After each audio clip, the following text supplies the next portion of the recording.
nightmare. Hello and welcome to Cinema Subculture, the podcast where we discuss everything strange, obscure and downright messed up in the world of movies. My name's Gary. And my name's Simon. Here we are, Gary, episode 18. Yep, thanks for joining us again. Oh, sorry, yeah. Welcome back, Cinema Subculture. Yeah, sorry, 18. Yeah. Festive time of year coming up, Gary. It's Yeah, getting cold outside. winter. The winter beckons, Gary. Winters want to be cold. Yes, this is true. It's getting nippy into it and dark. Miserable. You haven't defrost the car yet? I had to use de-icer once. But, That's a heavy duty de-icer. aye. That's the stench of preparedness, Gary. I'm lucky if I've got a scraper. Oh, I'm really? out with my hand in my sleeve trying to warm up the ice so It's it'll probably move. bad up there. You're in the hills there. Oh, I'm in the valley. Ah, the That's what I'm valley. really like. But no, we've not actually had it up so No, bad. I Up. don't know. I think maybe like September time there was a frosty one Okay. I had to defrost. But no, not yet. Not proper winter yet. Right. Snow will be here soon, Gary. Right, the snow. Yep. Yeah. I say come on. Give some snow. Who do you see that day? God. Passerbys in the street. Come on, get some snow. Yeah, I like the snow. It's alright. Aye. It's good when you get snowed in. I like get snowed in. Right. That's the best one, isn't it? Mm. I always wanted to live out in the middle of nowhere a wee bit, you know, Alright. because I think, well, that's good, isn't it? Get the provisions in. Mm-hmm. Snow comes. Gary out in the front gear shouting, "Get some snow!" Yeah. And then snow comes, and you're snowed in. Can't go to the work. It's alright, isn't it? Alright. Worst things. So, get the fire on. Mm. Kettle on. Good times, Yeah. get it? Shall we get into this? Let's go. Yeah, enough padding, Gary. Packing on the layers for the warmth. So, Kill List, Gary. Directed by Ben Wheatley. Right. Yeah.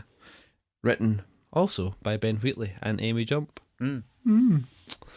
So, I believe you've just finished watching the film. Not long ago, aye. Gary said I have a bit of a nightmare of a day. Although why he left it to today, I don't know. Well, that's true. You know what I mean? We've had weeks. Yeah, I that mean, we've known, people. I mean, and this episode's I don't want. been I don't want. put back as yeah, this episode been put back, which was down to me initially, definitely. But I'll have people know that I was here 2 nights ago, aye. fully prepared to record, and Gary informed me, "We're doing the podcast." He exclaimed. I've not even watched the film. Yeah. But, Aye. So yeah. Apologies. see how we going. Yeah, I got on we'll anyway. get there. Yeah. No, maybe up to par. But I think you'll be give it a fine, shot. Gary. You Aye. off the cuff, no Right. bother. I've kept you long enough to ken you long enough. There's a saying in there, Gary, and apply it to yourself and feel confident. Right. Okay, so I hadn't seen this film, and neither had you. I had it in bloody free will. What did you think? Well, I was enjoying the film. First hour, yep, loved it. Gripped. Thought it had sort of a uneasy tone to it. I didn't find it uncomfortable at all. I've heard people like Mark Hamill talking about a really unsettling film. It's definitely hard edged, but to me, it was never uncomfortable. But I had a sort of, you could feel a kind of sort of brooding atmosphere going through it, like something was building up. See, I felt, I mean, I'll let you finish, but I'm totally with you at this point, definitely. But for me, it totally, I don't know, flushed itself down the toilet in the last act. Aye. Once it started getting into the more cultish, the sort of the cult conspiracy thing, I was a wee bit dropped out the film a wee bit, because to me that was kind of jarred with the whole sort of realism of the most of the film up to that point. Yeah. And then the ending itself, it was almost like it was almost a Deus Ex Machina. Not quite, because it didn't really resolve the plot or anything, but it was one of the things where it made what you'd experienced up to that point kind of irrelevant. Totally. It was a bit, yeah, like a Bava moment. Again, it's a bit. I heard some people saying, "Oh, they pulled a Serbian film," and I kind of get that reference. Yeah, of course. Yeah. I mean, but I was getting thinking, what was it gonna be like? Kiddie fucking again? Right. This but anyway, but obviously, like and I don't know. I mean, yeah, it didn't work at all for me.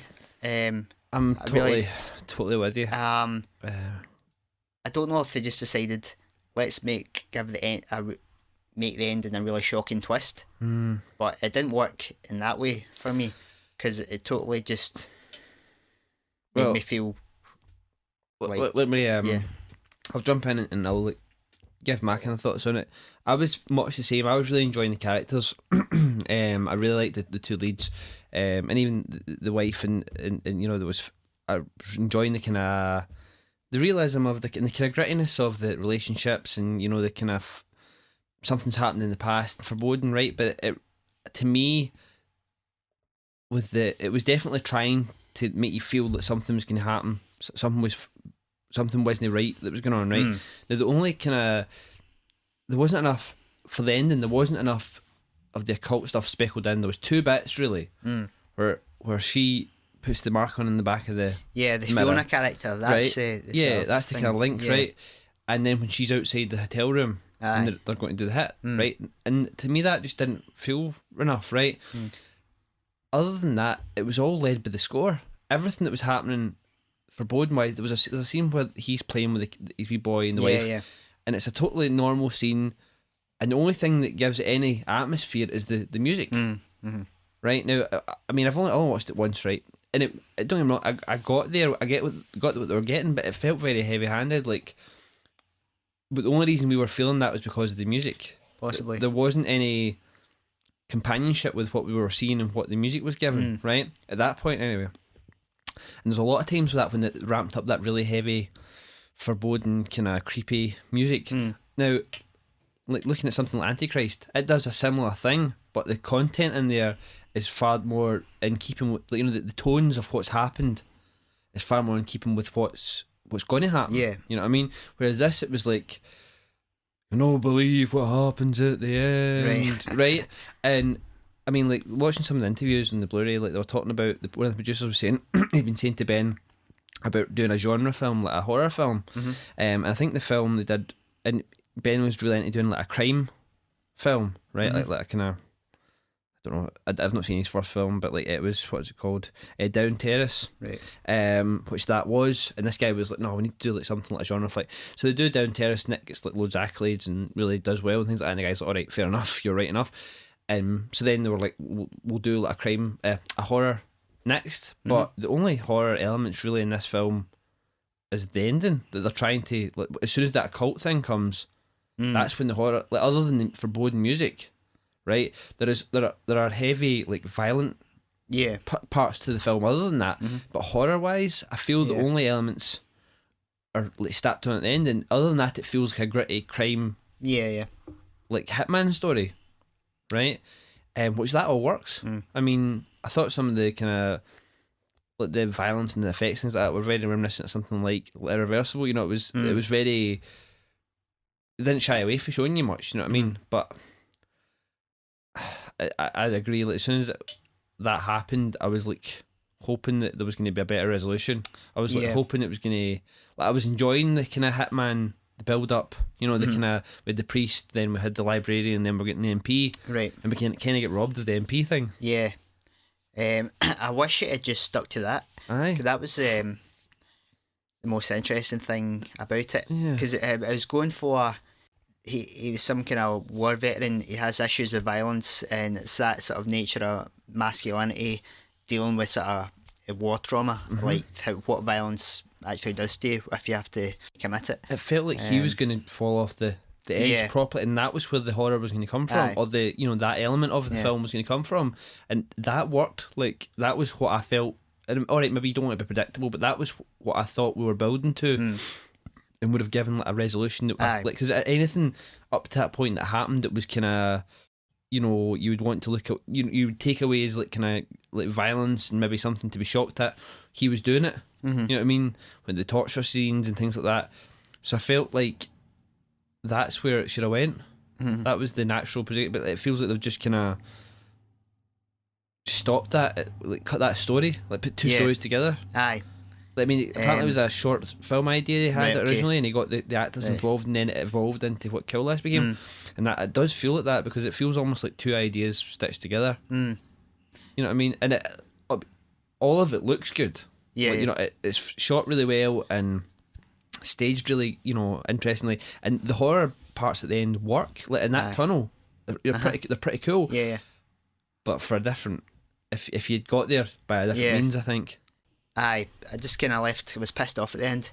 I mean, the thing with doing that sort of type of Deus Ex Machina at the end of a film, it's, for me, it only works if it's worth getting there, type thing. You know, like Wizard of Oz is fine, because even though it was all a dream, the journey is so good it doesn't really matter.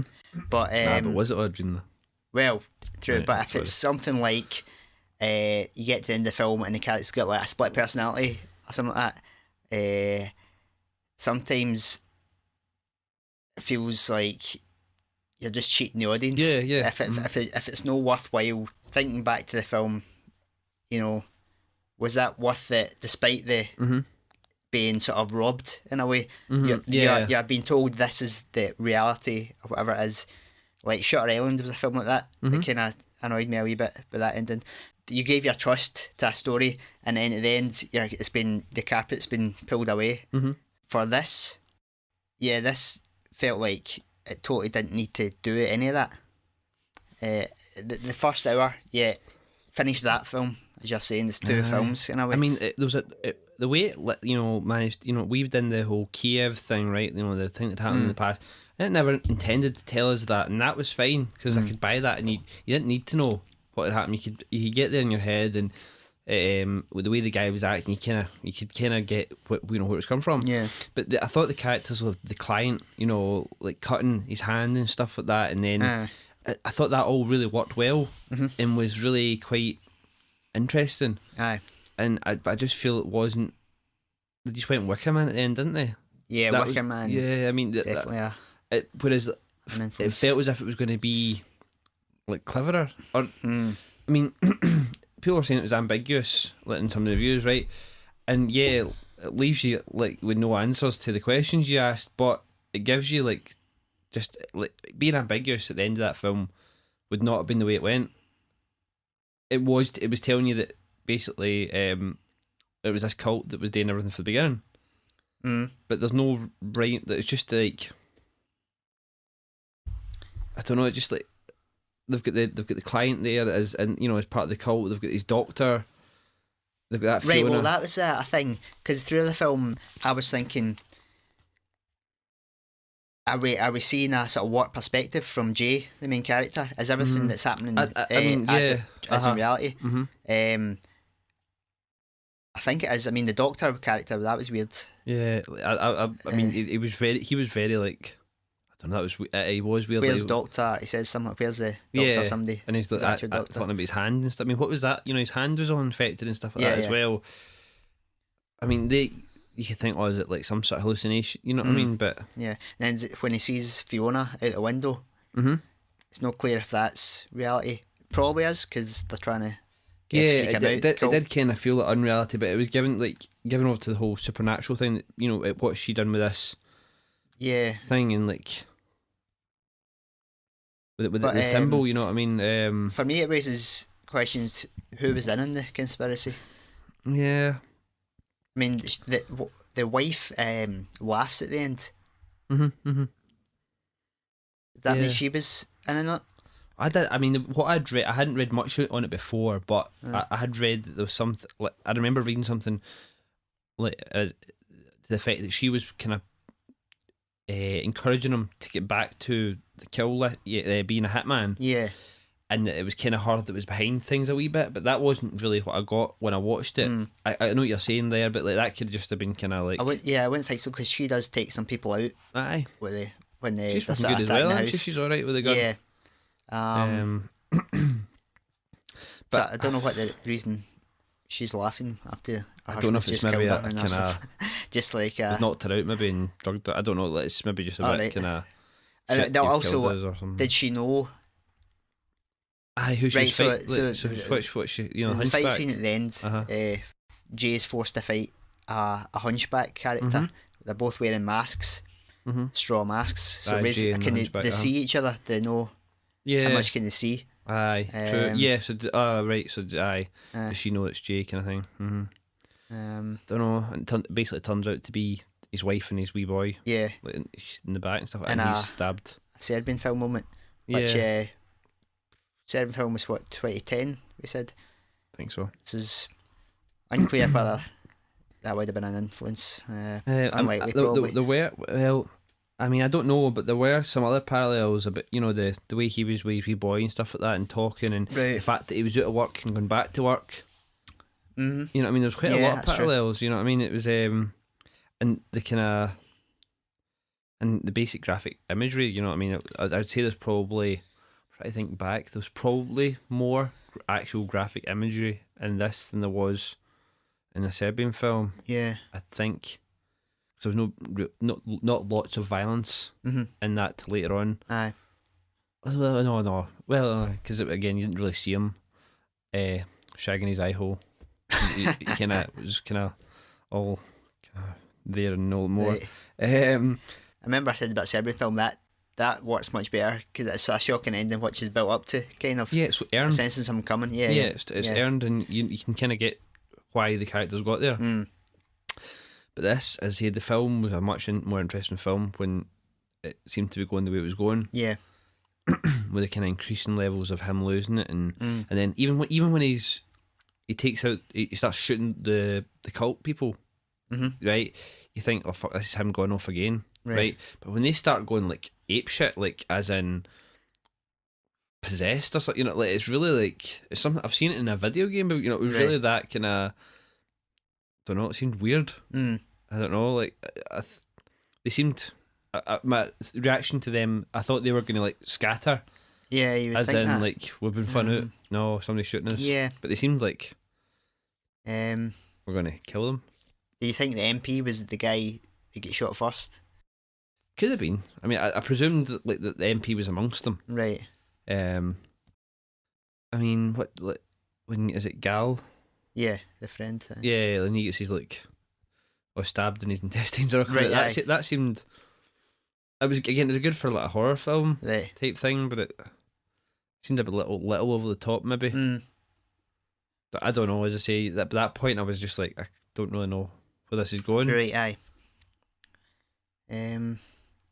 One sort of influence I felt was Lars von Trier, Antichrist. Definitely. Just in terms of the way it was cut, like loads of jump cuts, elliptical cutting, and things like switching the sound with the picture, so they're sort of doing a montage but the sounds from a previous scene type thing. I don't know if that is. It was influenced by von Trier, but and then the sort of sections as well, like with an intertitle saying that's something Von Trier's been doing. Of course, aye. It's a lot of handheld stuff as well. Like handheld camera, and I don't know, like one of the reasons Von Trier does his jump cuts is as well as being a stylistic thing, it's about because he does like many takes, so I don't know if Ben Wheatley works the same way. That's why I know that like as digital becomes far more popular and the cameras are light and stuff like that, there is a lot more TV and film being shot handheld, or like shoulder mounted, and I think that is like a kind of style that's becoming more common, and with this jump cut and things like that. And I don't know if it's always inherent to like multi takes, but I mean it's logical to presume that it would. I think some of the dialogue might have been improvised. It said something like dialogue written by in the cast. That's right. So maybe they did some improvisation. There's a lot of it's like some, especially the fight scenes or the argument scenes. Yeah. That seemed kind of like that as well. I mean, technically, I don't think you can fault the film. Yeah. Actual tech, like the way it's shot, lit, acted. I mean, it's it's all sound. Mm. It's just the U-turn, or not even a U-turn, left turn that the script takes Aye. like 2/3 into the film, Yeah. like 3/4 into the film.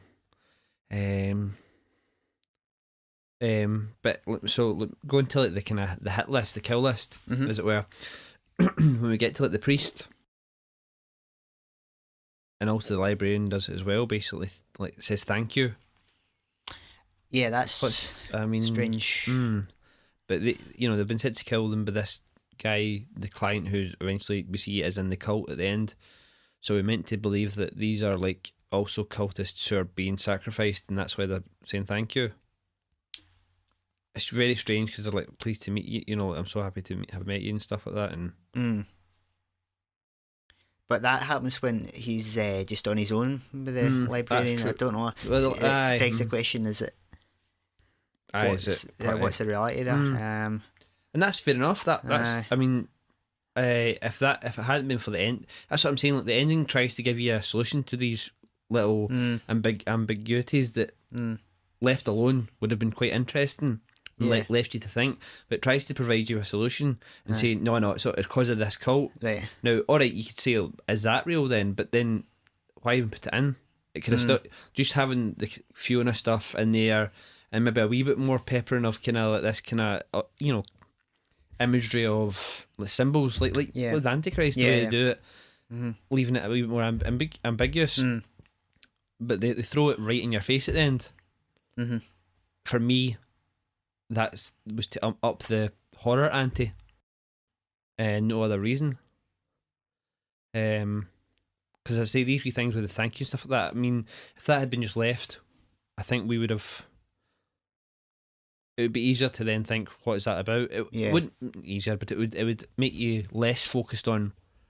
Oh, they must have had something to do with the cult. Aye, you know what I mean.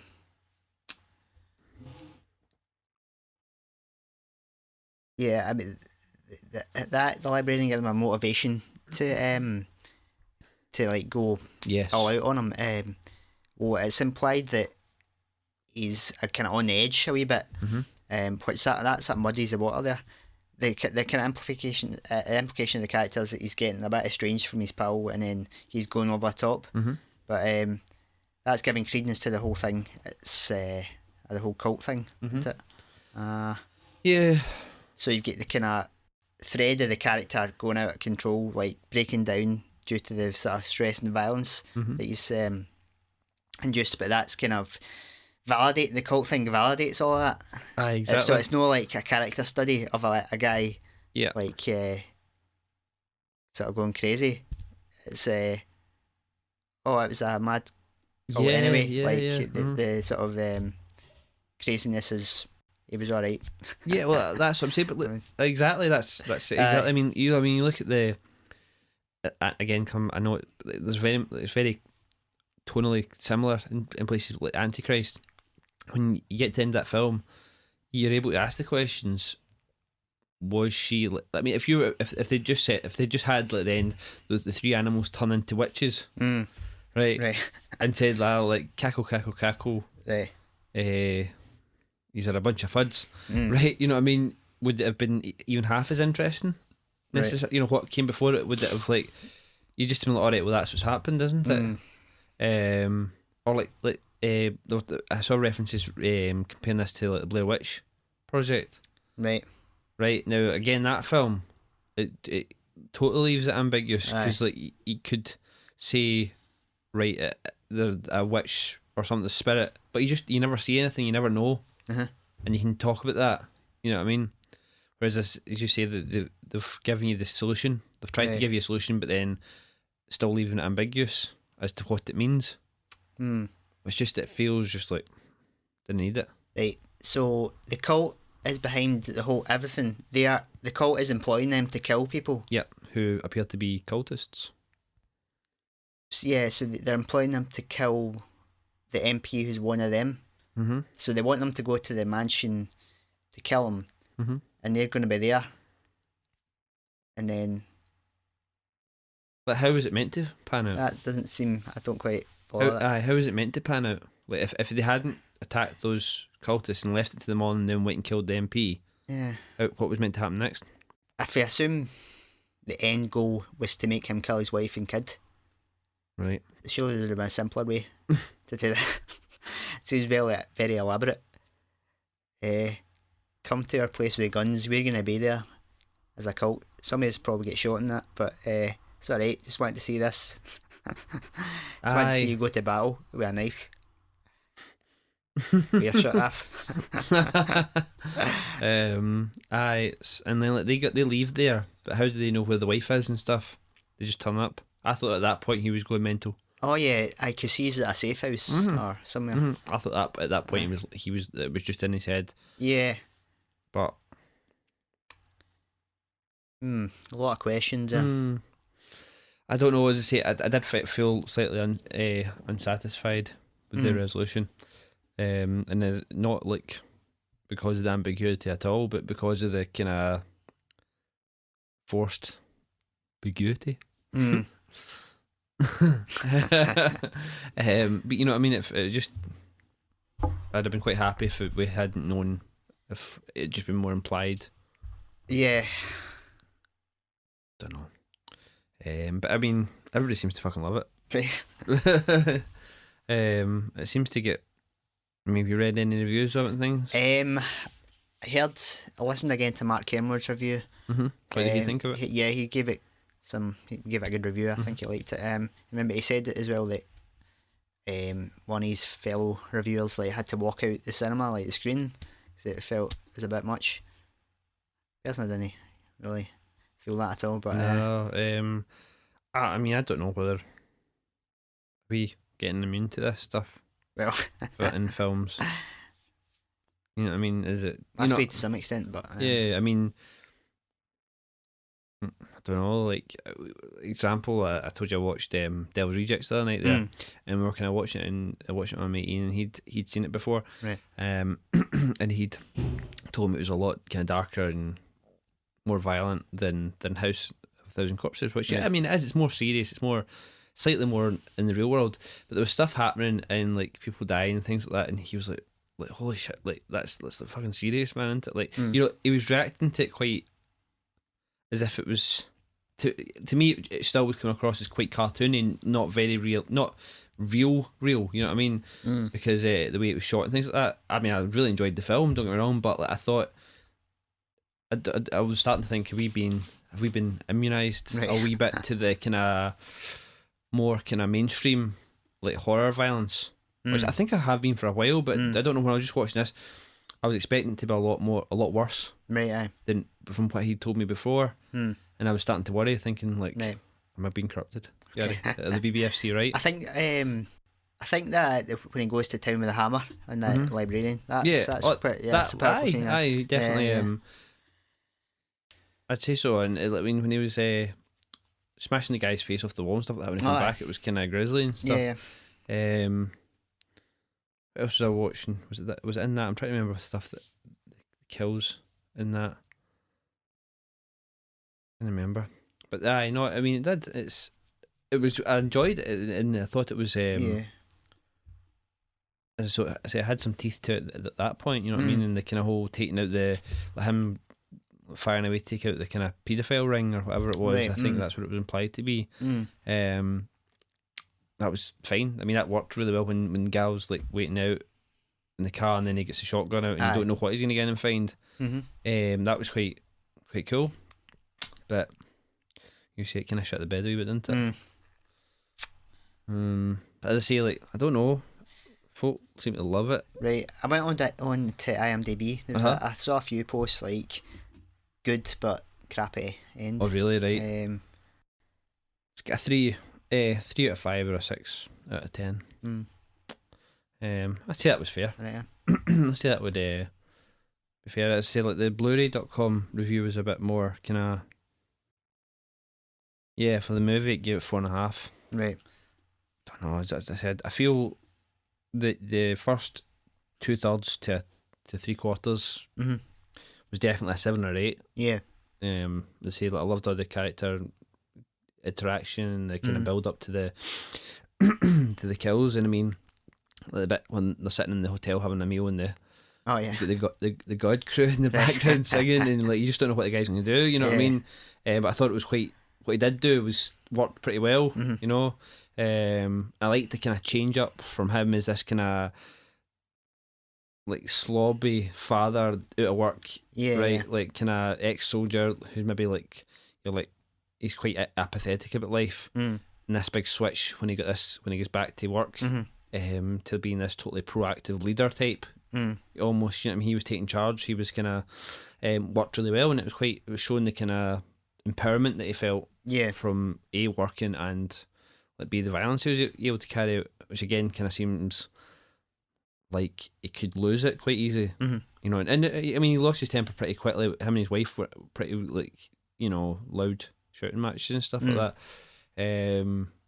So you could see that coming, and that all worked. Yeah, that all worked. And you really think like his pal's gonna get in the middle of it and he's gonna get like killed. You know, that's how he's gonna go down. It's maybe gonna be that kind of thing, but yeah. And I did feel the suspense. Like I was curious how are they going to resolve the sort of the supernatural, like Fiona character. She's doing all this weird shit. What's going to happen? Like I was curious, but I wasn't happy with it. We actually resolved it. Nah, definitely not. What was I saying? I mean, I just can't get away from the feeling that it feels like two different films stitched together, or like they've added in an ending that makes it more of a kind of horror ending. Traditional kind of, or like, as I say, The Wicker Man-ish, or even like Antichrist or a Serbian film, very, you know, very borrowed, whereas the rest of the film is actually quite original. Maybe not completely original, but it's what they're doing works really well. It's a bit of a shame, isn't it? As it's because it worked. Just on a side note, there was a line where they're sitting in the car waiting for the priest. I think it was. Oh no, or was it the library? And they're sitting in the car waiting for one of the marks anyway. And they're talking about the Fiona lass, saying how she's been hanging out with his wife. Right, yeah. Because that was weird as well. See, I thought there was something more there. Because that was like, and you know, why is she can hanging about? I wasn't sure if it was because this mark she'd put on. I mean, maybe that was her finding information, but like, I don't know. That could have been more interesting. But they're talking about. He's asking her, like, he's saying about the sex life wear and stuff like that. Yeah. And he's like details, and then he's like, gal's like, put it this way, I had to shave my pubes. Yeah. I was like, what is? And he's pissing, he's still laughing, and I'm like, I'm gonna have to ask Gary what he meant by that. Yeah, I was perplexed as well. Does he just mean that she made him shave his pubes and? Well, he had to shave his pubes after. What happened? What happened? I don't know. She tied them in knots or something. I don't know. I really don't know. I was a bit kind of, what does that mean? Who's that for? Who gets that joke? I was like, oh, maybe Gary will care what it means. But that was, I still made me laugh because I was thinking, what the hell? What's that? But then maybe that's what it's there for. But yeah. Yeah, so the Fiona cat, she's trying to get in there to set up this, to use them as marks, I guess, like for this ritual fight or whatever. And that seemed weird as well, because 1 minute she's taking them all out and then she seems fine. Cut to him already like getting masked up. And then they bring in the hounds back. It seemed like there was no connect. It was like you just had to kind of suspend belief, and just if you hadn't seen her for a while, you could maybe have said, "Oh, that's fair enough." But like you just saw her. What was the last scene we saw her before that? I think she was shooting guys. I don't think there was anything. Or did someone knock on the back of the head? I can't remember. No, somebody knocked him in the back of the head. Right. As far as I can remember, the last we see her, she's in the house with a gun.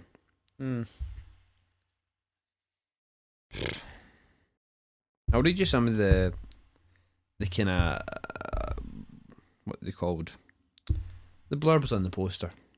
Right. Yeah, you know what people say about it and things like that, and see if we what we think about them, Gary. I mean, don't get what we. I don't want it to come across that we're just attacking this film. Like, we're not attacking it. No. And I'm not going to say like these things and then be like, oh, fucking piss take. I just feel that it lost its way. Yeah.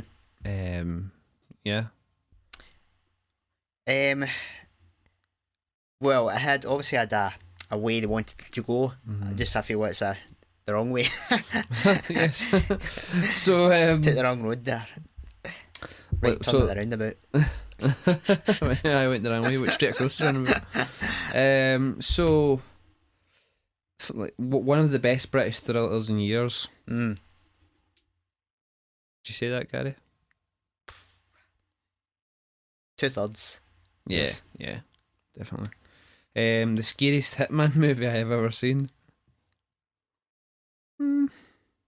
Possibly. I guess so. How many Hitman movies do you know? Leon. Right. The Samurai. That's scary, Gary. No. No. It's not scary.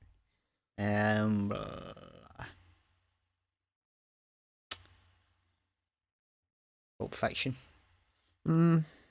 Guess so. Wasn't scary. Maybe. So maybe. A gut wrenching chiller. Yeah. I wouldn't have said that. A cult classic in the making, probably, but I think it's a lot of people are going to see it. Yeah. Yeah, like after the fact, if you know what I mean. I think the word of mouth will probably carry it Right. through. Because even though I wasn't thrilled with the way it went through, I was kind of saying to like a couple of people like, just check it out. It's quite interesting. And as I say, I think it is. It's definitely sets up some interesting stuff in the first part of the movie and stuff. And finally, a superior shocker. Not the greatest quote of all time. I wouldn't say superior. Superior? Superior to what? What's that? I'd say a decent shocker. Right. A shocker. A shocker, yes. That's a shocker. Yeah. So yeah, I don't know. Maybe seeing it again now you're kind of prepared for the ending, it might work better. I don't know. Yeah, I mean it's. I mean, I will check it out again. I mean, I did enjoy it, and the characters' interaction, and I thought it had the right amount of kind of funny moments and then kind of serious moments, and yeah. It's just a shame for me about the ending that it didn't go a different way, because it could have been quite an intriguing British film. Yeah. Whereas the way it is, it's just about there. Yeah, maybe just something about more exploring the relationship between the two pals and how that was kind of constantly erupting into violence. Like they kept fighting all the time, like actual fighting, like. Aye. But it was kind of weird, like they were in control of it, but just wanted to fight. Yeah, for me that worked almost like kind of like, I mean I've never been in the army or anything like that, but that almost kind of worked as this kind of like working relationship that they maybe have, you know what I mean, wrestling, you know, because they always seemed in good spirits afterwards, if they just need to get out of the system. Yeah. And it was like they held any grudge really, that, you know, when the actual physical stuff was happening.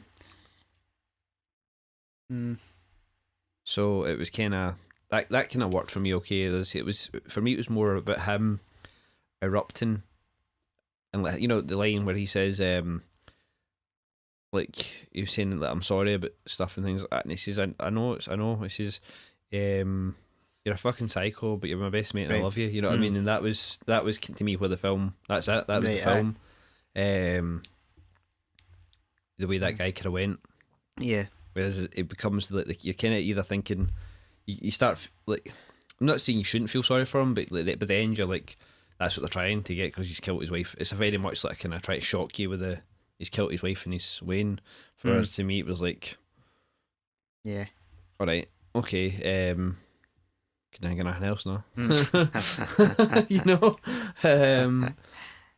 Whereas I think he could have become like a far better kind of, not a villain, but like it was almost like making him out the hero at the end, if you know what I Yeah. mean. All right, okay, it's left kind of ambiguous of how he feels about that because he's not very visually. You're not sure how he feels about Yeah, it. yeah. Doesn't really react Yeah. at all. Those elements at the beginning, looking back, like, were very much reminiscent of like the way the male character felt anyway in the beginning of Serbian film. You know, as I say, like the whole being approached to go back to the old work he used to do, kind of thing. That was very much Aye. in the kind of relationship with the wee boy and stuff like that. Obviously, there's no masturbation talk, but what was it? The cat thing? Yeah. Bringing them first of all, bringing the rabbits. I wasn't sure. Like, he was in the garden just before that, like the night before that, and I wasn't sure if it was him. You know, if it was something like that. You know, again, we had wondering about him and his sanity, and then the actual cat being strung up. I mean, I guess those were kind of sprinkling. I was saying about, sprinkling the cult thing more at the film, but it was very light for me. It felt like it was almost like an afterthought. So I guess it was there, but it just didn't feel like the presence was there enough to justify what happened. Aye. Yeah, if they'd gone for a more surreal tone through the first two parts of the film, then that would have been more. It wouldn't have been such a massive jump. Yeah. A massive leap in shift in tone to get to the ending, but yeah, just that it was too jarring. Sort of start realism, the first sections, and then just jumping over the edge of the cliff into supernatural type stuff. At the end of the day, I mean, I will watch it again. I think, just as you said, to compare and see once you know what the ending is, if it makes any more of a, if it seems more coherent or like in line with the rest of the film. Yeah. But I did watch a wee interview there with the two lead actors, and the interviewer had mentioned something Ben Wheatley had said, that the story is in the edge of the frame type thing. Right. So maybe if he's like, if you're watching it for a second time or a third time, you'll be able to see, like, it's giving you the story, hinting at what's actually happening. Maybe You're getting more, you get information that's no like sort of spelled out to you, but you'll be able to pick things up, maybe make more sense. Yeah. A second time, but I mean, I would say it's definitely worth a second watch. As I said, the first 2/3 of the film definitely earn it that. To see if it can become more of a coherent experience. As I say, as it sits in my memory, I just feel that that changed gear too much at the end. Maybe you're right. Maybe there's more there. Need to maybe, if we check it out again, we need to maybe come back. Right. Bring it up in a later episode. Just if we find it, we've found any, because I wouldn't like if I feel there's something different I've got from it, for that to be the last word on it. That I feel that it fails at the end. If I change my mind. So, would you recommend it, Gary? Yeah, I think I would recommend it. It's worth a watch, I think. Definitely. It's interesting to see like a film like that from produced in Britain that is kind of like, has got that violent streak to it and that kind of edge that we seem to find in more in kind of like European films, maybe. And it wasn't too polished, you know what I mean? It wasn't like didn't feel like a Hollywood film, or so it was. Yeah, it's definitely an achievement, like in terms of independent British filmmaking. Definitely, yeah. It was at $500,000, I think. Yeah, it was. It was pretty low anyway. Yeah. Yeah. Which is, I mean, it looks magnificent for that price, isn't it? Definitely, he's got a new one out. Sightseers. So don't know. Say that's more of a kind of romantic film, but it says it's still kind of dark. But, right. Okay. Not as dark as Kill List. It says you'd have to have someone shoot a child on screen for it to be darker than Kill List. Right. Don't know if I'd agree with that. It's maybe a bit. Don't know if it's just that dark. Is it? You think it's dark? That dark? What? Kill List. Kinda. Does he mean like in a film or actually filming? I don't know. I don't know. I don't. Well, I guess. Yeah. Right. Fair enough. I never thought of that. I was just presuming he meant in a film, Right. but yeah. Yeah. Not much darker Just than like that. Darren Brown's new special. But no, I mean, I felt there was a dark undertone to it, but I didn't feel it was like, especially because of the end, I didn't feel it like too dark. I think it could have went a lot darker had it not been the kind of surreal ending. Mm-hmm. And been more a study of the J character falling off the edge. I'm just thinking. Oh, the three titles. That's just in. The three titles. Yes. They're part of the kill list, yeah. Yes. So the Hunchback's definitely on the kill list. No. No, I don't think so. Well, there's 4 titles. Is there? There's the priest, Aye. librarian, Yeah. the MP, Oh, and the the MP, yeah. Hunchback. And Gal had said there's only 3 on the kill list. Oh, did he? Okay. He says that when they're first talking about it, and he gets the gun out in the garage. Alright. He's asking how many, and he says 3. Right. So the Hunchback, yeah, that's when that title card came up. I was like, Yeah.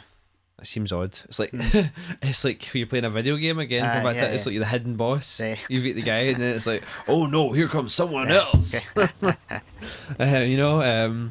So, but I thought you were going to come up with something profound there about the titles. Like, well, it was a priest, a librarian, a MP, and a hunchback, and in the Bible it says, you know, it's not going to say something like that. No. Yeah. A well made film. Mm-hmm. All in all, and let's see what he does next. Maybe do a George Lucas special edition of Kill List. Go back and sort it, fix the ending. That is, and is that us on the film, Gary? I think that's it. Yeah. Yeah. Sorry to people who like it or love it. Some people seem to love it. Right. Mm-hmm. I'd just like to point out, Gary, that I'm always sober when I do this podcast. Right. There has been speculation that this is a beer can. Yes. You don't even have a beer I do not know. can. And I don't have a beer can. Mine's is a. Oh, you don't have a can. That's what I mean. Honestly, I'm not drunk. This is a well-known brand of energy stimulation drink that I always have that makes me a gibber and budgie. And if it was beer, I would actually be asleep. So, huzzah! There you go. Right. That's it. Solved. That's Nobody solved. can throw any No. accusations at us. No. We have considered doing it on beer a couple of times, haven't we? We've never actually got around to doing it. I don't think there's anything else left for us to say, Gary, except now it's time for Random Shit. Hello and welcome to Random Shit. So you got any news this time? I had some, Gary, but I'll tell you what happened. I lost it. Did you? No, I had a bit of problems with my mobile phone today. No. And I had Windows open, and I had opened the news articles, and I managed to finally fix my phone. So then it was time to I had to go and make dinner and things like that. So I never actually got to read what the articles were. I saw, know the titles and stuff, the headlines, but I couldn't actually see them. Sorry. So I will be checking it out as we go. Have you got anything? Got a few things, aye. Oh, really, Gary? You think that's alright? Go for it. Do you know the Warner Archive? You familiar with this? Nope. It's like Warner Brothers, they have a burn on demand DVD service for actually, I have titles heard. that Yeah, have never been put out on DVD before. I think I heard someone talking about it in a podcast, requesting the old kind of Warner Brothers cartoons, right. Requesting those get burnt. And things yeah, although if I just announced they're going to be starting releasing Blu-rays. Right. I think the DVDs were definitely burn on demand. These are going to be like limited run Blu-ray pressings, and I don't know if they're going to move to strictly burn on demand, but I don't know if the quality there would. If people were getting a burn on demand Blu-ray, people would pay for that. But anyway, well, one of the first titles they're releasing is the Coen Brothers film Hudsucker Proxy. Oh yeah. Which I thought was a bit really. the Coen Brothers can't get a film out on a full Yeah, I mean fully they've got fledged they've Blu-ray. got a box set, like Yeah, a Coen Brothers yeah, box set yeah. out. Who's that out by? Is that Um, I can't remember, but like they've got like kind of a box set like yeah. films out. So like yeah, it seems a bit odd. Seems a bit surprising. But another other news with Warner Brothers is that they're going to be Criterion are going to be releasing their first Warner Brothers titles Right. since like the Laserdisc days. So that was always like the kind of Criterion's Moby Dick in a way, trying to get Warner Right. Brothers to announce to agree to sub-license their titles. Warner Brothers were determined to release in house, but now they're thinking, I guess, I don't know, the state of the Blu-ray market. They're feeling that they can't really sustain that anymore. I don't know. Right. So they're going to be do like limited runs, and then Badlands is coming. So That's, So, is there anything that was out in Laserdisc that you'd wanted? Like, you know, that had been a part of the Criterion collection then, or that had been really kind of like something people had been after? what, in terms of Warner titles? Yes,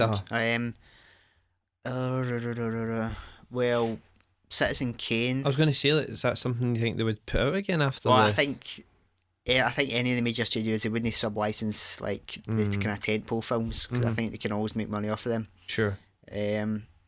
Although they've never had a good relationship with the Magnificent Ambersons.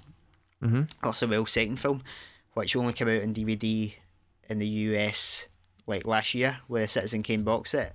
Right. They'd never released it.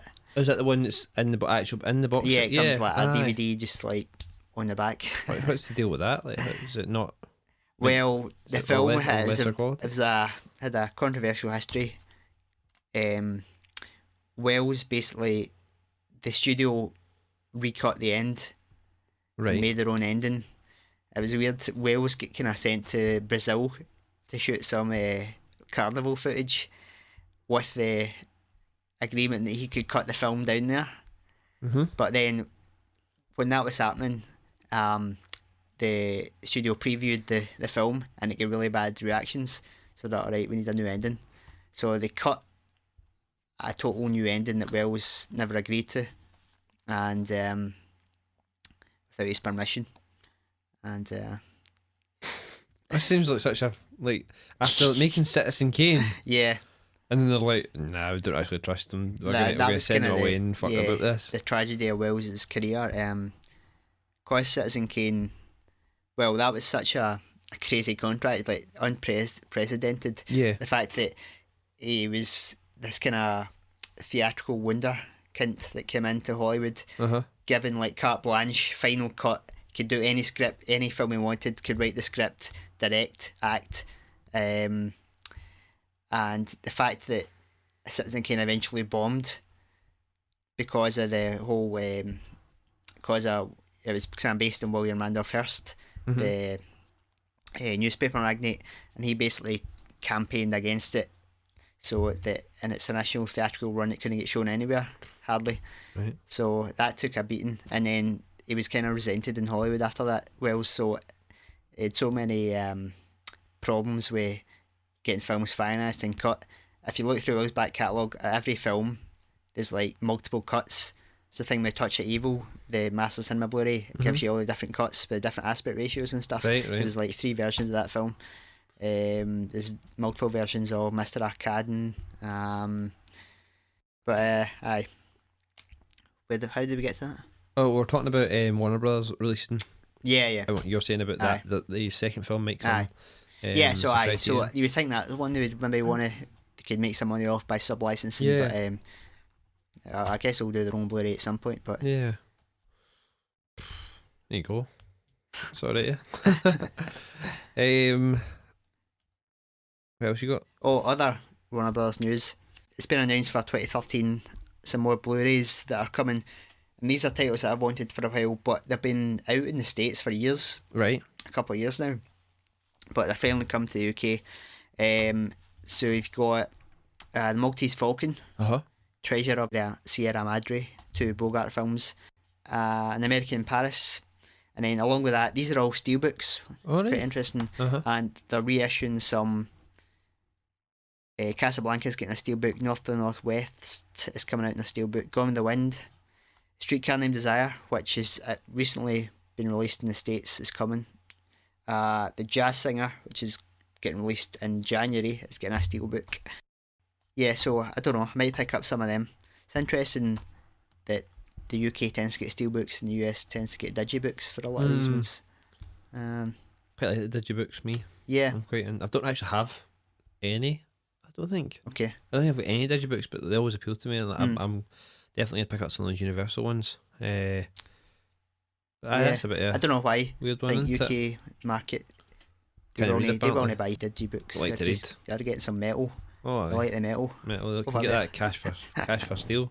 Aye. You know, on the internet. It seems odd. Yeah. I mean, I do like a steelbook, Yeah, but yeah. like, I don't know, something a bit nice about, especially those Universal ones are really nice. So digibooks. It's the same with like, I think Big Lebowski, North by Northwest both get like digibooks in the States. Shawshank Redemption, you know what I mean, and we kind of get just basic Amaries, you know. Yeah. It's a shame. And a lot of steelbooks are getting. There's possibly too many steelbooks now. Like when you're getting like Play.com exclusives, like they just kind of reissue steelbooks like over and over. Sometimes, Yeah, don't they? like and it seems like every film has a steelbook version. Right. You know, like new films. Yeah. When they bring it out, it's like, oh, special steelbook edition. And it's just like it's getting kind of oversaturation wise, isn't it?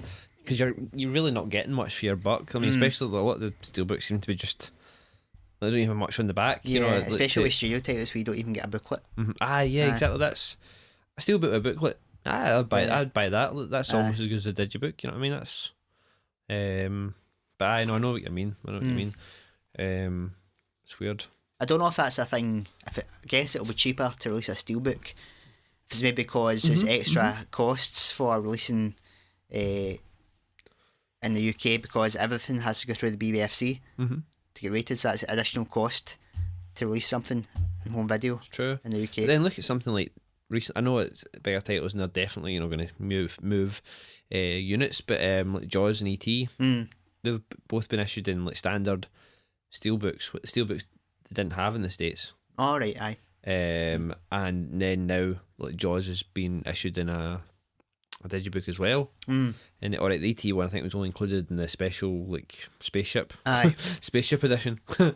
See, steelbook, digibook, and spaceship edition. Right.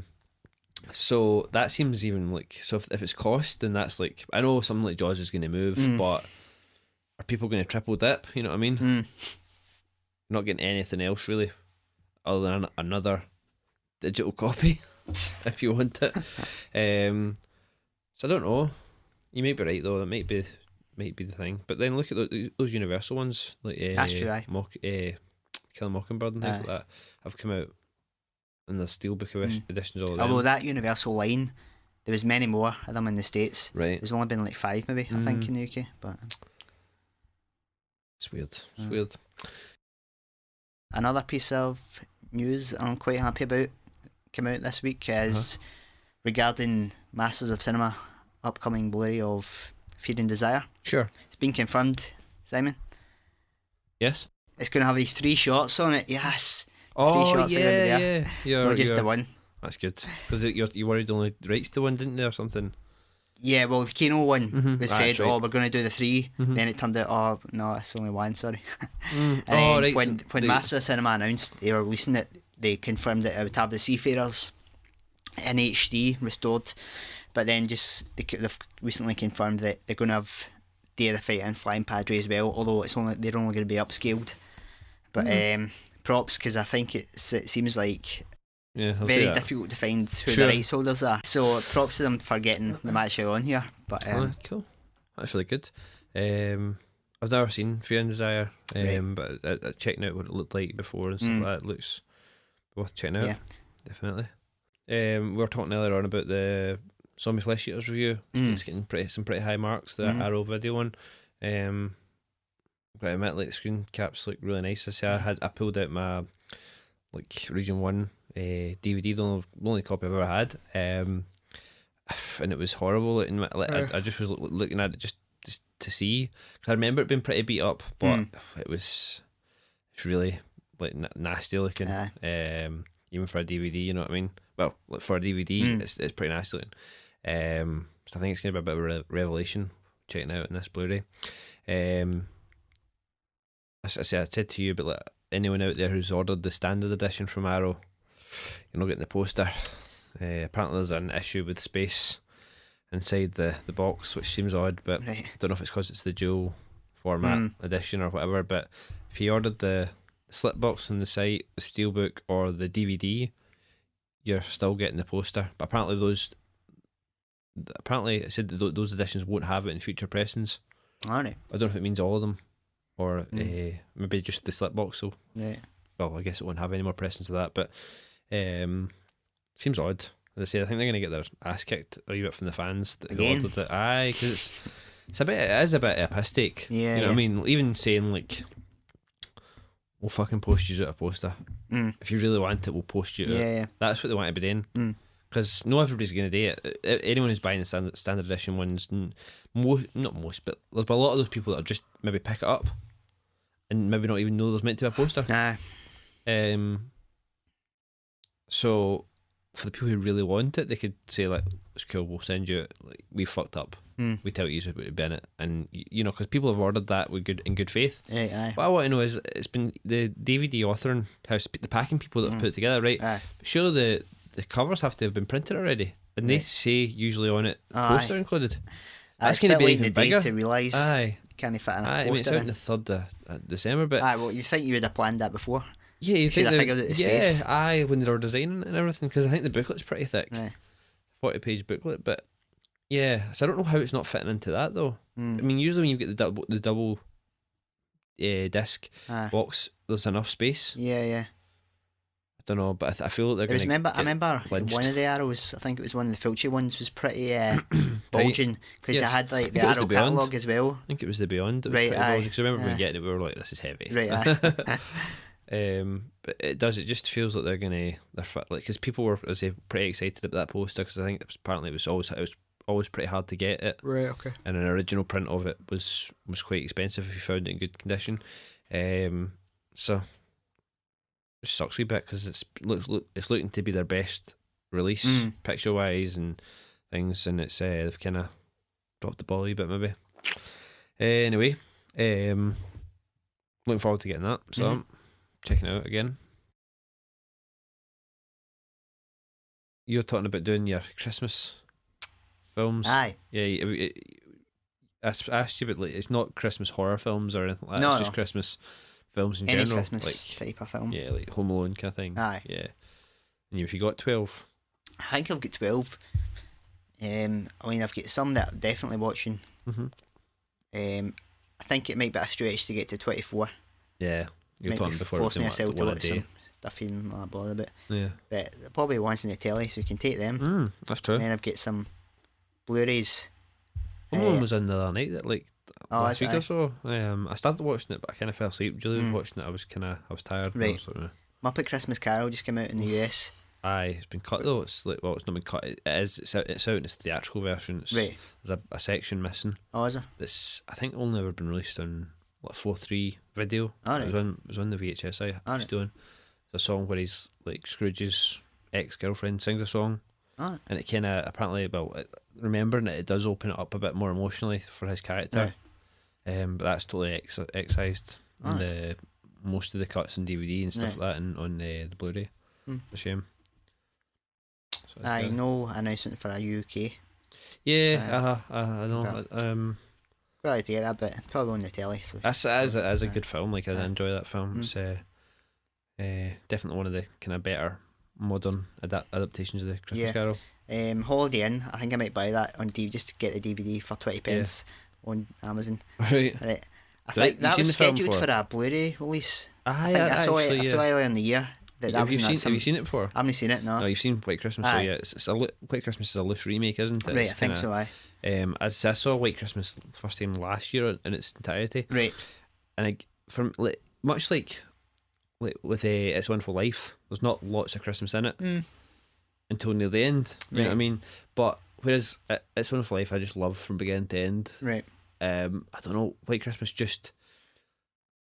I was expecting White Christmas. You know what I mean? It's right there in the title. I was expecting more Christmas, more of a Christmassy feeling to it. I still enjoyed it, but it just didn't quite nail the Christmas for me, which I was hoping maybe I would get more of from Holiday Inn. Right.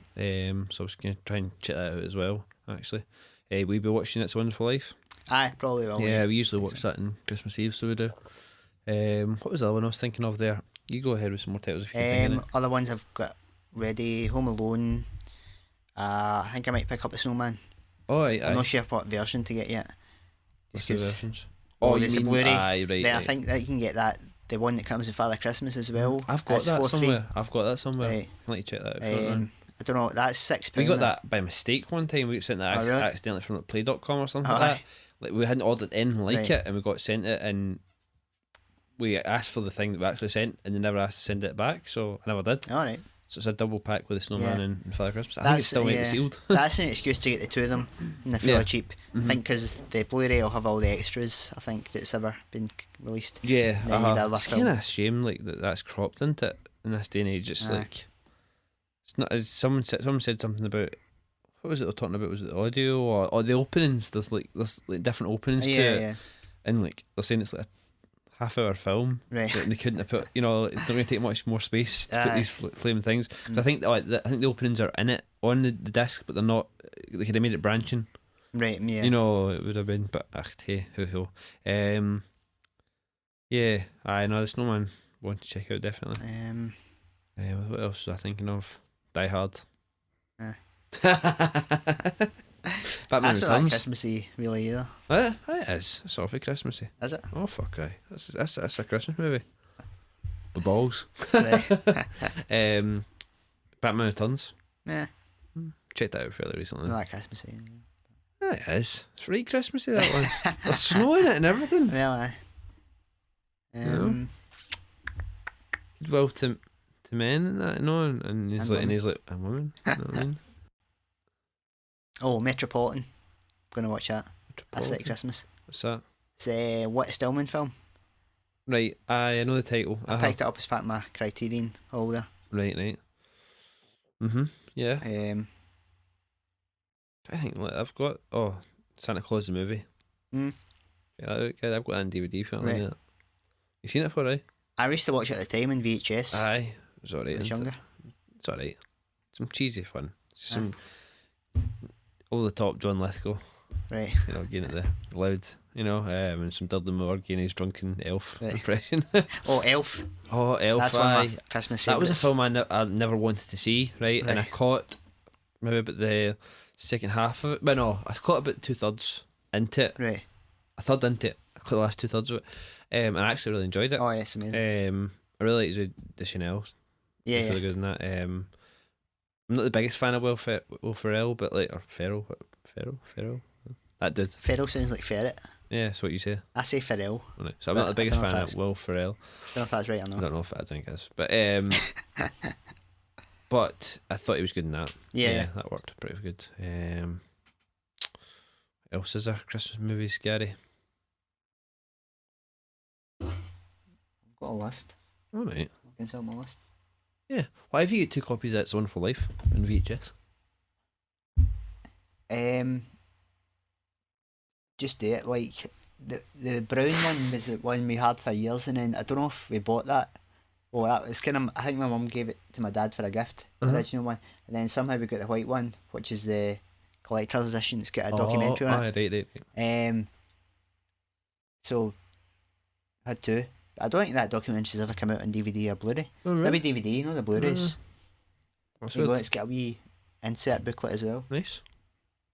You seen what is it? Is it Jack Frost? Michael Keaton? I haven't seen that, no. It's alright. No bad. Have you ever seen Mickey's Christmas Carol? That was one I used to watch when I was younger. I watched it maybe in the last 10 years again, and it was so short. I really thought it was a lot longer. I don't know if it was cut or anything like that, but it seemed like it was always a lot longer. It's got Scrooge McDuck as Scrooge, and and Mickey's Bob Cratchit, and it was pretty good. But I always remember it being lengthy. Okay. and it's like it's no more length than an actual cartoon. It's lucky if it's 30 minutes odd or something like that. Maybe it's more than that. Oh, I picked up where is it? Disney's Very Merry Christmas Songs. You ever seen that? Oh no. It's like a sing-along songs Christmas version. Right. I had that when I was a kid. Right. And they gave it away to charity or something. And you bought it back. It's been there all this time. I used to love all the kind of like chipmunks, on the Christmas tree. Well, Mickey was decorating it and Pluto was after the chipmunks. Aye. So much so that the last. Trying to think how long ago, maybe like 4 or 5 years ago, we bought like what Mickey's Once Upon a Christmas, right? Which was like a kind of like Christmassy, just something fun to watch at Christmas, right? Just put it on, and it was all right. But they'd done like a Twice Upon a Christmas, and it was in 3D. It was like CGI, Disney CGI, like which wasn't quite as successful. Right. Okay. But the 2D one, the normal animation was all right. It was felt kind of classic, right? Disney Christmassy. All right, like Donald fighting the nephews, the triplets. All right. They made that big igloo castle. Do you remember that in the old cartoons? No, classic cartoons. No. It was all right. It was good.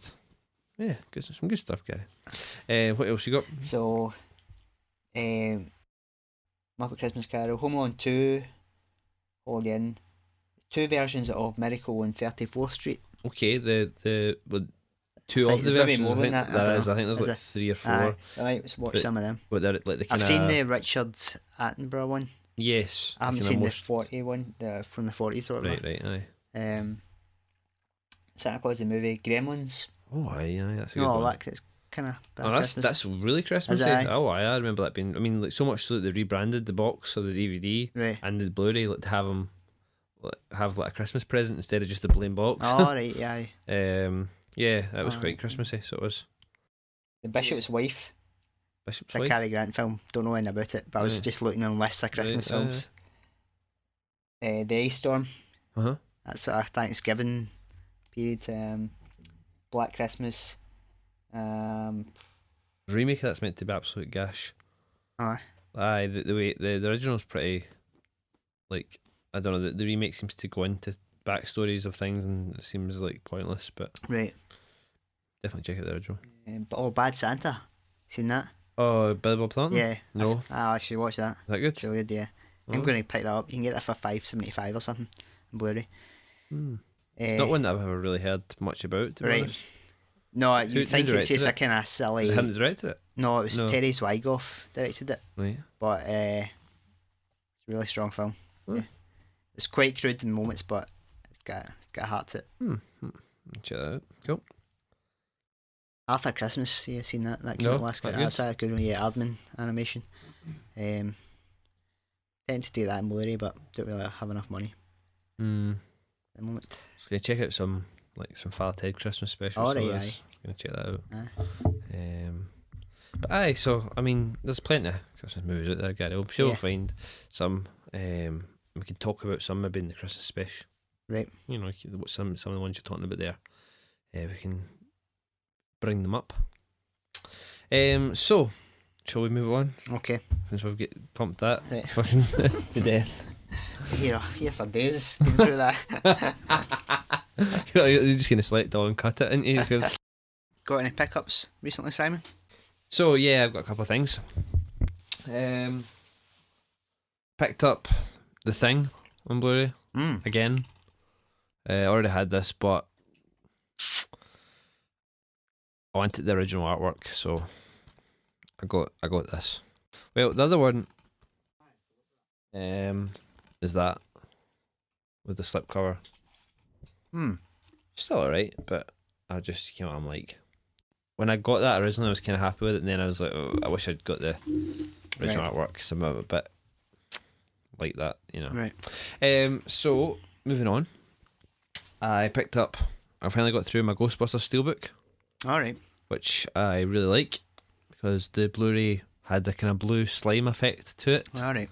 And this looks far more like that looks nice. The fucking game, you know what I mean? Some nice rear stuff going on with the Marshmallow Man. And also you get a digital copy of this, although I've had some problems. So I have the code was coming up invalid. I've been going back and forth with Sony Entertainment, and I still haven't got my bloody digital copy yet, Gary. The interior is quite nice as well. It's got the 4 of them. I don't know if you can see it standing. Oh, aye. So pretty happy with that. Is this was it an old release? It's been out for a while, so it has like, the actual like the print and stuff like that. Right, but it looks really good. Okay. But I don't really know what the game. It's like the Evil Dead was released in like a steelbook and stuff like that as well. But I don't really know what the game is behind it. But as I said, I was pretty glad with this because it's a better artwork and stuff like that. It's more. I wasn't really bothered at picking up the other one, but this kind of like sealed it. I was like, I like it. Seen the film? You like the film? I've not seen it for so long. No, it's pretty good. I like Bill Murray, and it's pretty. It's one of his best comedic roles, I think. Very good. So this next pickup, I didn't even know existed. Tell you where they go. It's Evil Dead Ultimate Edition. Right now, I'd seen the cover before, but like when you see the cover, it just looks like a normal DVD. Right. Basically, the story is it's been released in Blu-ray over here, right? And there's a couple of features on that aren't on the US one. It was released in the US in Blu-ray as well, which I'm planning to pick up at some point. But it was released in a limited edition at first with a bonus DVD with special features. So I was looking at that and maybe trying to get that version, but it's pretty expensive and rare to find because I think it was only a limited run. But I was looking at the special features, and most of them, not all of them, are on this. And there's more on this actually. This Ultimate Edition. And it's a 3-discer. It's got the widescreen version of the film and the full frame, much like the US Blu-ray has and the UK doesn't. And it's got all the special features. It's got some nice packaging. I mean, like when you look at it, I mean, it looks like a VHS almost. Yeah, that's what I thought when it. Yeah, right. Almost like it's kind of like hardback covers, book almost, right? And it opens up, and you've got some nice artwork there. And it just keeps going, and there's more. There's more artwork. It's really nice. You know what I mean? It's and the discs all have kind of custom artwork and behind them as well. I mean, it's the gift that keeps on giving, and you get a double-sided poster as well. I mean, I probably sound more excited about this than I should be, but I just had no idea it existed. You know what I mean? I really didn't realise it was. Cause I've got like the Book of the Dead version, you know, the kind of rubber Necronomicon kind of thing, which is alright, but it's only a single disc thing, and it's nice enough. But this just like I was like, oh my god! Like, when I got it through the mail, I got it for like £8 off at Amazon.co.uk, new, it was sealed and everything. And I'd seen it going for like £20. Other than that, but so I was pretty happy with this. The good thing about it is I'm still planning to get the US Blu-ray, so I've got the full frame and the widescreen in HD.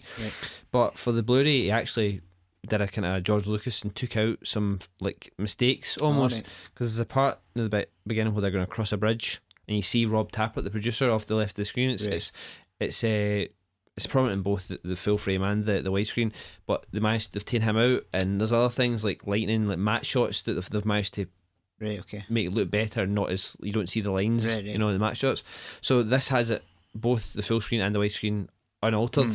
So it's quite nice to have, and it looks like it's more or less from the same master as what the HD transfer is, because it's still pretty nice, even in standard definition. But I was pretty happy with that when it came. I was like, oh my god, I think when I get my Blu-rays, I'm going to put them in this as well, and have this on my shelf as my in my Blu-ray collection, because it's just really nice. Seems a shame to put it away anywhere. Anyway, that's that. And final pickup was Rare Exports, A Christmas Tale, which might come in useful, Gary. Again, like really nice packaging. A wee bit kind of, I was a bit disappointed it was sealed, but it's a wee bit of kind of bend there. But I don't think there's anything I can do about that. And it was, again, it's not rare, but it's quite expensive usually. And I got it for like, I think £16, and it's usually quite expensive. So again, it's pretty nice. It's a Blu-ray and DVD. And it's got some nice packaging and stuff, you know. It's pretty cool. And it also includes, as you were mentioning before, Santa versus the Martians. It's a free standard definition. It looks kind of beat up, mind you, but Yeah, is that Public Domain or something? It's on YouTube. I it noticed. probably could be. Yeah. Although Kino just put out that on Blu-ray. What? Santa Claus versus the Martians. Did they? I think. Yeah, Did they? Are you sure? Pretty sure. Right, no, you could be right. Yeah. As I said, I thought it was kind of, Aye. but I don't know. But anyway, it's nice little inclusion and stuff like that, and the film looks really nice. I've had a wee look at it and stuff like that. So, I say I quite like the packaging. It's quite elaborate. Mhm. I think that might be what we might look at Christmas. Right. If that's all right with you, I think we'd agreed that. We did that. What about you, Gary? Have you Right. got any pickups? Aye, I've got a few. Mm-hmm. Got this Moneyball. Oh yes, yes. Got this for free. What the hell? You getting stuff for free? What did you get for free? Do you know the Sony did the movie reward thing? Aye. Did you ever join that? Like, For when I got Ghostbusters, Right. I went to the page and entered a code, and it said I'd been entered into a competition or something. alright, aye. It was an absolute disaster. I think that, I don't know why they decided to do it, but I first knew about it. The first Sony Blu-ray I got, I think, was Taxi Driver. Mm-hmm. So entered the code, and then it kept saying we will check back soon. Prizes coming, rewards coming soon. Mm-hmm. And this was like months and months. This went on for, and eventually, I think it sent an email to everyone who'd registered. We're closing Sony Movie Rewards. Oh no way, right? And I think if you had 200 points or more, you could choose one gift, Right. which was a Blu-ray and book combo. Right. So it was either Moneyball, Girl with Dragon Tattoo, like the new one, or The Vow. And then it took about 2 months to get this delivered, but Holy crap. I guess it was worth it. Yeah. Get some for none. Mhm. Pretty good film. Yeah, I've heard Yeah, that. It's yeah. really good. So I've got the book as well. Like the book and the non-fiction book and what the film was based on. Sure. So it's pretty good. I also got the Hitchcock box set through. Yes. I've not broke into that yet. Have you Start opened watching it? I have opened it. Aye. Aye. Got a couple of box sets there, but I think I'm just gonna leaving them to. I'm trying to pick off my single discers, get them right. watched. But they keep piling up. So you go for your old pickups, yeah. Aye, that's all I've got. Right. So we'll wrap this motherfucker up, Yeah. dude. We'll get it out of the way. Right. So there you go. That's it, isn't it? Done. You know what I mean? We've finished the kill list, as it were. Right. What we're going to be looking at next time, Gary? Have you decided what we're going I to? think I've decided. Right. I think we should do kids. We're going to look at kids. Yeah. Yeah. Cool. Written by Harmony Korine. Yes. Directed by. Larry Clark. Sure. Cool. As I said, after seeing Gummo, this is one I wanted to check out. Haven't seen it yet, so. Right. So join us next time on Cinema Subculture. Thanks for listening, and Keep it extreme.